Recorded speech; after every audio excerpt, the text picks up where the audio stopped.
Parlons de Paqueta, Lucas Paqueta, 26 ans, mon cher Julien, qui risque jusqu'à 10 ans de suspension. On est là aussi encore, je le précise pour ceux qui posent la question sur le chat, dans une affaire de paris illégaux, une affaire de carton jaune qu'il aurait délibérément provoqué lors de 4 matchs en première ligue, mon cher Julien. Ouais, c'est ça, exactement. Tu l'as très bien résumé, Nico. C'est une histoire assez incroyable, vraiment. Je sais que c'est arrivé dans d'autres championnats aussi, dans d'autres sports. On l'a vu en Angleterre notamment avec un match de cricket, mais il y a assez longtemps quand même. 4 matchs, tu l'as dit, entre novembre 2022 et août 2023, il me semble. 4 cartons jaunes.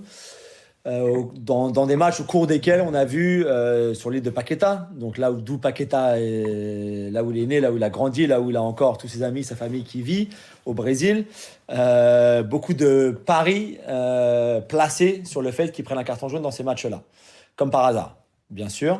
C'est pour ça que la fédération anglaise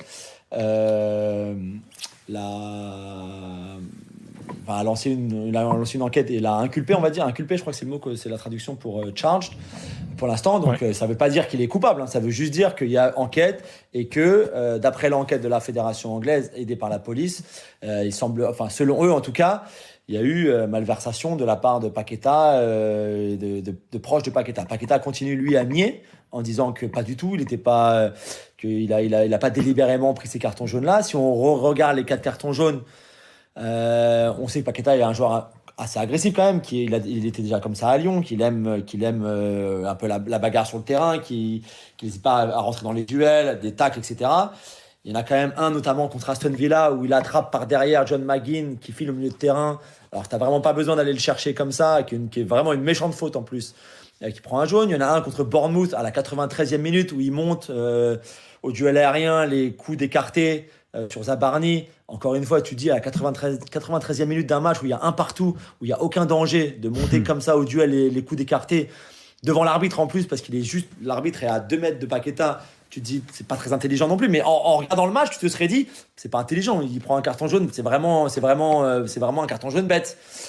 Forcément, maintenant, avec ce qu'on sait, c'est peut-être plus forcément un carton jaune bête, mais c'est un carton jaune qui pourrait lui coûter très cher, parce que on a déjà eu un incident comme ça en Angleterre, il y a la saison dernière, avec un joueur de Reading en 3e division, qui a pris donc 10 ans de suspension. C'est pour ça que c'est de là d'où viennent les 10 ans de suspension, en fait. C'est la jurisprudence de ce joueur de Reading d'il y a 1 an, qui, donc, pour les mêmes faits, exactement la même chose. Donc, ses copains avaient parié sur le fait qu'il allait prendre un carton jaune dans ces matchs-là ciblés auparavant. A donc pris 10 ans de suspension, 10 ans sans football, ce qui, bien sûr, serait synonyme de fin de carrière pour Paqueta. Pour West Ham, ce serait catastrophique parce qu'il comptait sur lui pour pouvoir équilibrer un petit peu les comptes, récupérer beaucoup d'argent, puisque City était prêt à mettre jusqu'à 90 millions d'euros pour acheter Paqueta. Mais déjà, l'été dernier, déjà. Voilà, d'ailleurs, c'est ça De qui Bruyne avait... s'est blessé, il était prêt à mettre 80 pour Paqueta à City, quoi. C'est ça. Et donc, ce qui avait empêché le transfert, c'était cette enquête lancée par la fédération à l'époque, donc il y a maintenant 10 mois de ça, sur ces doutes donc, de paris illégaux impliquant Paqueta. Mais Julien, il faut expliquer une chose, parce que je me souviens avec le latéral qui jouait à l'Atlético, Trippier, c'est que si Paqueta va en Allemagne ou en Espagne, la sanction s'applique. Voilà, c'est ça, partout. Tu vois, et ça, c'est terrible. Ça, c'est terrible. Tout à fait. C'est fin de carrière. De toute façon, d'ailleurs, là, on attend d'ici, je pense, demain, de voir s'il sera encore dans le groupe brésilien pour la Copa América. Donc, il pourrait l'exclure du groupe. Là, il a été appelé dans la première, dans le premier effectif, mais il pourrait effectivement être écarté du groupe maintenant à cause de cette histoire-là. On avait vu avec Ivan Toney la saison dernière. Alors lui, c'était un petit peu différent parce que lui avait parié de lui-même sur des matchs, notamment les matchs de son équipe à lui, avec son argent à lui. Donc ça aussi, paris illégaux. Il avait donc pris 8 mois de suspension.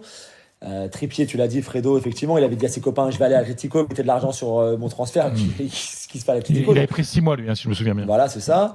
Mais la différence, c'est que Paqueta, il parie sur ses performances, en tout cas indirectement. A priori, là, voilà. On va rester prudent, mais lui-même interagit sur les paris d'éventuelles connaissances dans son pays d'origine. Ne faisait pas Tonali et Fagioli, par exemple. Exactement. Voilà, c'est un facteur aggravant. Il fixe un match, en fait. Il fixe un match. Il trafique un match. Il a trafiqué 4 matchs, en fait. Bon, après, c'est dingue tout le débat des paris possibles sur les plateformes. En France, ce n'est pas possible, par exemple, de parier sur un carton jaune, sur qui aura la première cartouche, qui aura le coup d'envoi. Voilà.